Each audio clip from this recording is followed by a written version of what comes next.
Good afternoon, everyone. And I thank the organizers for giving us the opportunity to discover the value of urine by automation. So um, it's up to you whether you want to first have a look at some presentations which might raise you some questions, and we can stop and we can discuss. So we all know that.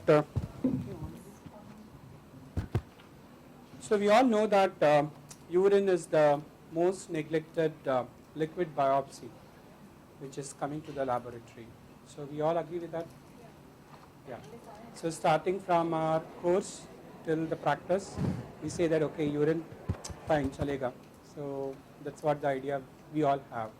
But actually, why did we label this as divine? Because we all know that in Indian cultures or rituals, we take the urine of the cow as very divine. So why not consider the urine what has been given to us as a divine fluid to examine under the microscope and give the benefit to the patient care. So in that way, from you will be able to give a good value to the urine itself.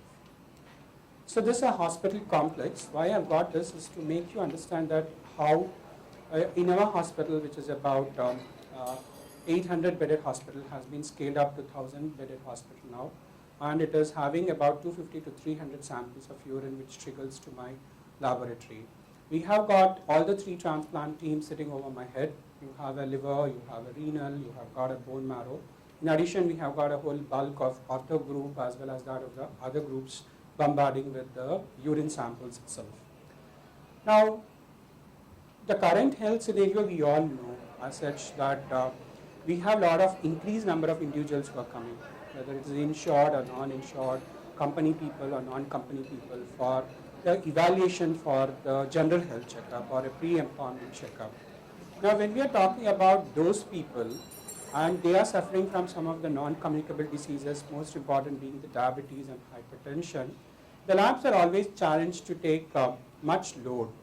So this load is converted into what? Your hematology divisions, your ELISAs, your CLIAs, and you're doing the automations in the chemistries. Why? Because you want to have a low errors and you want to make sure that errors are not made over there. Now, the same thing also should be applied to your clinical pathology segment where you're getting a lot of urine. And that's the most neglected. I'm telling you that 70% of the lab directors and the chief will never enter the urine section. Okay? And imagine the fate of the technologists who are sitting over there and screening them laboriously, and we do not know how much of them really look into it. So they may just push also. They said, okay, chalo, he's not there, he's there, he may come, may not come. So that's the idea on which it is going. So how many of such urines have been missed up, and how many of such urines are not giving the true picture to the clinician is a question. So this made us rethink about automating the urine division in our laboratories. Now, these are the things we all have. We have the same old redundant system. So if you really look into the urine analysis part, it is about 90 years old. Okay? And we require the tube, centrifuge, slides, and microscopy. But the most important part in this whole issue is the personnel, how accurate and precise is, and all the patient's urine has been given the due credit, what it has to be given for. Now, why I'm bringing all this is that when they described about the urine analysis, they never described about the protein slips, cover slips, what we are using. They're talking about counting chambers. They are saying that you should load your counting chambers and do the colony, like you do your semen counting, you have to do the WBC counting and the RBC counting on this counting chambers. First question, let us all ask ourselves. Please raise your hands. How many of you have calibrated your Newport chambers? Do we have some calibration systems for that? If you really look into it, can you just tell me this? How many of us have really looked into that? So counting chambers? No.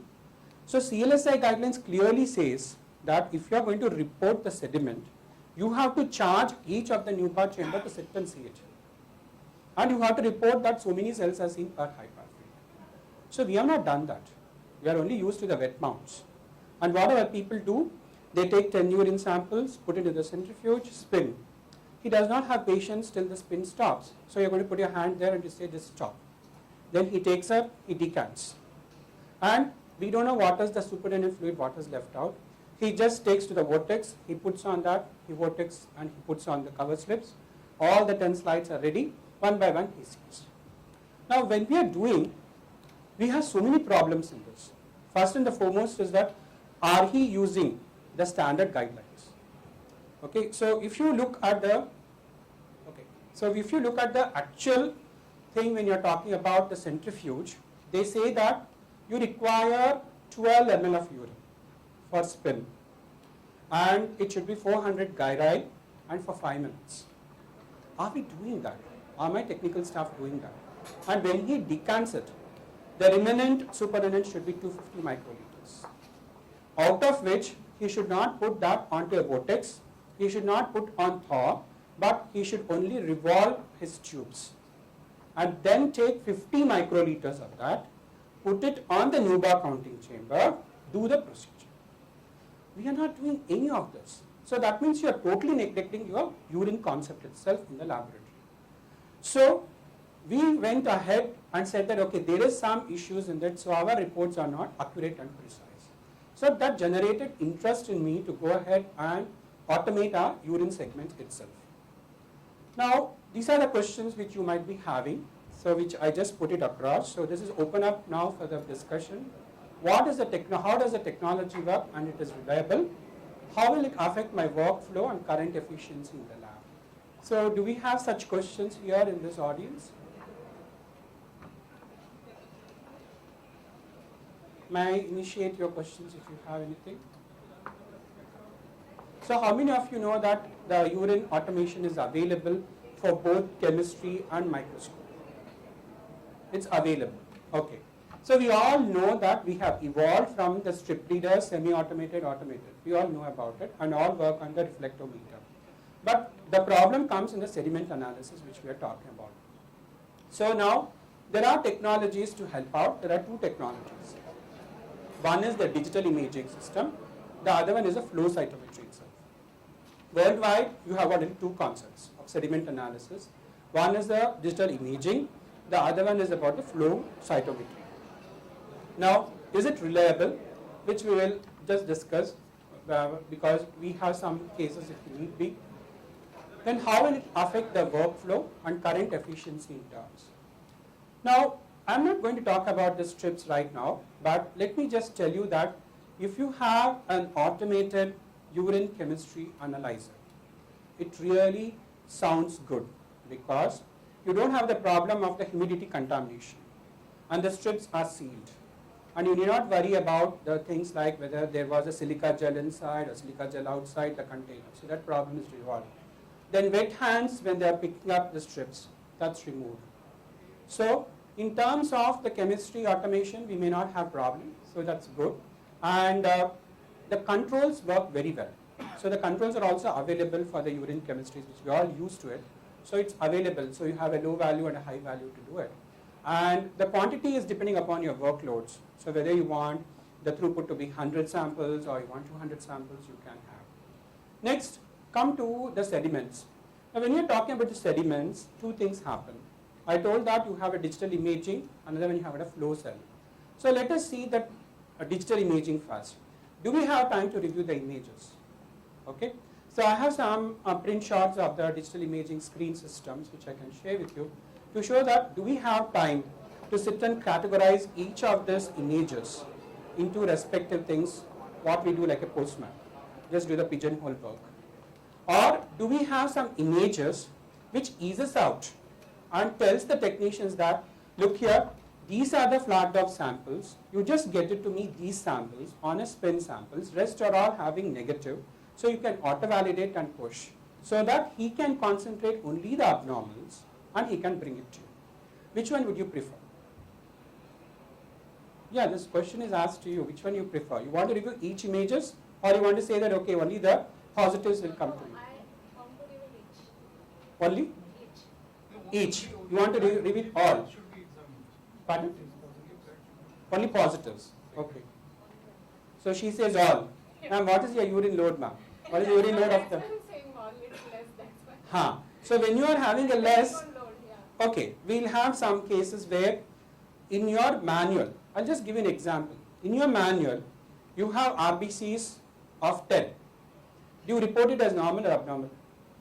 No, abnormal. 10 is abnormal. Yeah. Okay. 4? Sure. Okay. Now there is a question given by your renal group. They say that just analyze for dysmorphic RBC. So what will you do? Will you spin this urine again and check it out? So do we have a phase contrast microscopy with us to confirm your dysmorphic RBCs? You have to collect a sample. Fresh sample. Okay, he gives a fresh sample. So again the counts will be just 10. Now you have 10. Will you be able to say that I'll put this again into this phase contrast? So there is some limitations, isn't it? There are some limitations, and that's why we have to take the help of the technology to help us out. So suppose you have a machine which says that, okay, look here doctor, you have RBCs which are 2 in number, dysmorphic, fantastic, isn't it? So you can tell verbatim to him that, see, you have got 2 RBCs, these 2 RBCs are confirmed it is dysmorphic. Okay, so you can say that, okay, I have screened the urine, I have not having a phase contrast, but still I think this person requires a follow-up because he has got a dysmorphic RBCs. That way, at least that fellow will be on alert, rather than just ignoring that, okay, 2 RBCs chalega, okay, fine, normal. So that's how we have to look into it. Now, next is that, what is the length of the time to train the staff and time for general instrument maintenance? Okay, let us talk about the staff. So if you're talking about the personnel, first let us take the manual. We require one full-time guy to sit there and see the microscope. Or we should be there full-time to say that you bring that, let me check out and check whether it is wrong or not. So it may not be right to depend upon only one technician. He falls sick, you require someone. So how is the attrition rate? So this also becomes a question. Next is, if you are buying a machine, we should know that whether you have got a good maintenance for that, daily maintenance which is easier, weekly maintenance it's easier, and monthly maintenance it's easier. So if you are buying any automation, you have to ask such questions for yourself. How does the technology work? Is it reliable? What is the time required for it to get eased in my laboratory? And these are the questions we have. Next is, what is the learning curve, level of expertise needed to accurately run an automated system? Whether the lab require a major innovation. These 2 questions are very, very important when you are in a standalone labs because space is a constraint. So first question you have to ask is that whether the footprint of the machine gets accommodated to my current place. That is the first question we have to ask. Am I right? So when you are having some need, you have to decide about this also.